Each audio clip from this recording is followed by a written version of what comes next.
Cenas que a Disney criou que são proibidas, e eles fingem que não existiram. Algumas são tão absurdas que até foram banidas ou escondidas dos catálogos oficiais. Em um desenho antigo do Pato Donald, ele aparece vestindo uma roupa de nazi.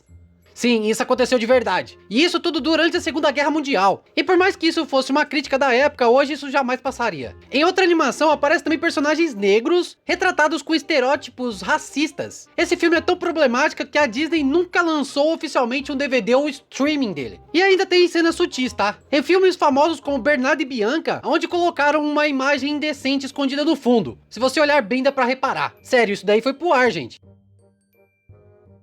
Tudo isso fez com que a Disney tomasse medidas extremas. Rendições, cortes, censuras e até pedidos de desculpas oficiais. Hoje em dia a empresa tenta manter esse passado bem longe e escondido. Mas a internet não perdoa e não esquece. Já conheci algumas dessas cenas? Comenta aqui qual te surpreendeu mais e me segue para mais curiosidades que ninguém te conta.